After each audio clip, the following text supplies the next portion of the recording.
नमस्कार दोस्तों, आपका हमारी YouTube चैनल धार्मिक कथाएं और कहानियाँ में स्वागत है।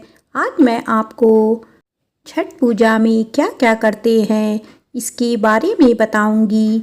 आज नहाय खाए के साथ छठ महापर्व की शुरुआत हो गई है। इसमें क्या क्या किया जाता है इसकी जानकारी दूंगी। अगर आपको वीडियो अच्छी लगे तो आप चैनल को लाइक, सब्सक्राइब और शेयर ज़रूर कीजिएगा।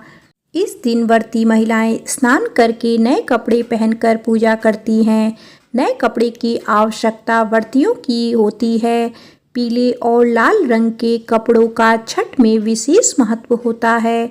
हालांकि दूसरे रंग के कपड़े भी पहने जा सकते हैं। स्नान के बाद ही छठ व्रती चना दाल, कद्दू की सब्जी और चावल का प्रसाद ग्रहण करती हैं।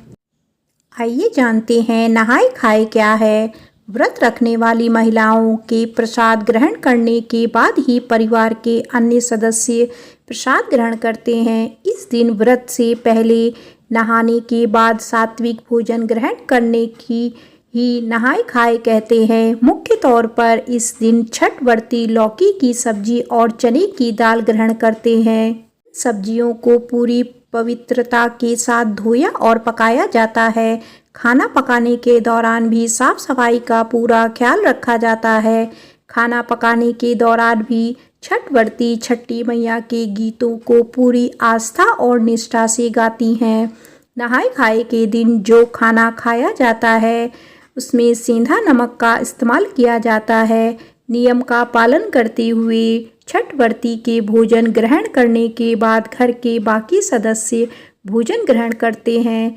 36 घंटे निर्जला रहने वाले छठ व्रतियों को यह व्रत कठिन नहीं बल्कि आसान लगता है। व्रत करने वाला व्यक्ति व्रत पूरा होने तक जमीन पर ही सोता है। नहाय खाए के दिन बनने वाले भोजन को बनाने के दौरान भी कई खास बातों का ध्यान रखा जाता है। जो खाना इस दिन बनाया जाता है उसे रसोई के चूल्हे पर नहीं बल्कि लकड़ी के चूल्हे पर पकाया जाता है। इस दिन चूल्हे में केवल आम की लकड़ी का ही प्रयोग किया जाता है।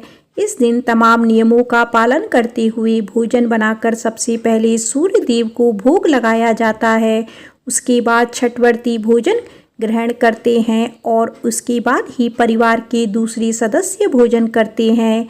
नहाय खाए के दिन से व्रती को साफ और नए कपड़े पहनने चाहिए। नहाय खाए से छठ की समाप्ति होने तक व्रती को जमीन पर ही सोना चाहिए। व्रती जमीन पर चटाई या चादर बिछाकर सो सकते हैं। घर में तामसिक और मांसाहारी पूरी तरह से वर्जित है, इसीलिए इन दिनों से पहले ही घर पर मौजूद ऐसी चीज़ों को बाहर कर देना चाहिए और घर को साफ सुथरा करना जरूरी होता है। आइए जानते हैं छठ पूजा का महत्व। छठ श्रद्धा और आस्था से जुड़ा है। जो इस व्रत को पूरी निष्ठा और श्रद्धा से करता है उसकी मनोकामनाएं पूर्ण होती हैं। छठ व्रत सुहाग, संतान, सुख, सौभाग्य और सुखमय जीवन की कामना के लिए किया जाता है।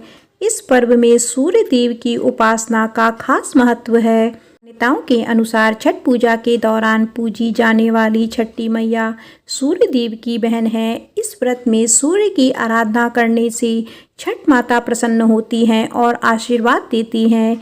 इस व्रत में जितनी श्रद्धा से नियमों और शुद्धता का पालन किया जाएगा छठी मैया उतना ही प्रसन्न होगी। छठ पर विशेष रूप से बनने वाले ठेकुए को प्रसाद के रूप में चढ़ाया जाता है। आइए जानते हैं छठ पूजा में इस्तेमाल होने वाली सामग्री। छठ पूजा में नई साड़ी, बांस की बनी हुई बड़ी बड़ी टोकरियाँ, दूध, पीतल या बांस का सूप, जल, लोटा, शाली, गन्ना, पान, मौसमी फल, सुतना, सुपारी, मिठाई, दिया आदि सामानों की जरूरत होती है। दरअसल सूर्य देव को छठ के दिन इस मौसम में मिलने वाली सभी फल और सब्जियां अर्पण किए जाते हैं। आइए सुनते हैं छठ पूजा से जुड़ी पौराणिक कथा। एक पौराणिक कथा के अनुसार प्रियव्रत नाम के एक राजा थे। उनकी पत्नी का नाम मालिनी था। दोनों को कोई संतान नहीं थी।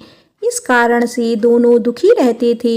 एक दिन महर्षि कश्यप ने राजा प्रियव्रत से पुत्र प्राप्ति के लिए यज्ञ करने को कहा। महर्षि की आज्ञा मानते हुए राजा ने यज्ञ करवाया, जिसके बाद रानी ने एक सुंदर पुत्र को जन्म दिया, लेकिन दुर्भाग्यवश वह बच्चा मृत पैदा हुआ।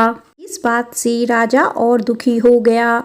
उसी दौरान आसमान से एक विमान उतरा जिसमें माता षष्ठी विराजमान थी। राजा की अपील करने पर उन्होंने अपना परिचय दिया। उन्होंने बताया कि मैं ब्रह्मा की मानस पुत्री षष्ठी हूँ। मैं संसार के सभी लोगों की रक्षा करती हूँ और निसंतानों को संतान प्रदान करती हूँ। तभी देवी ने मृत शिशु को आशीर्वाद देती हुई हाथ लगाया, जिससे वह पुनः जीवित हो गया। देवी की इस कृपा से राजा बेहद खुश हुए और षष्ठी देवी की आराधना की। इसके बाद से ही इस पूजा का प्रसार हो गया। आइए जानते हैं छठ पूजा की तिथि। आज 5 नवंबर 2024 को नहाय खाए है। नहाय खाए से छठ पूजा का आरंभ हो जाता है। 6 नवंबर बुधवार के दिन खरना किया जाएगा। 7 नवंबर गुरुवार शाम को अस्ताचलगामी भगवान भास्कर को पहला अर्घ्य दिया जाएगा। वहीं 8 नवंबर शुक्रवार को उदीयमान सूर्य को अर्घ्य दिया जाता है और इसके साथ ही छठ पूजा का समापन हो जाएगा। बोलो छठ माता की जय।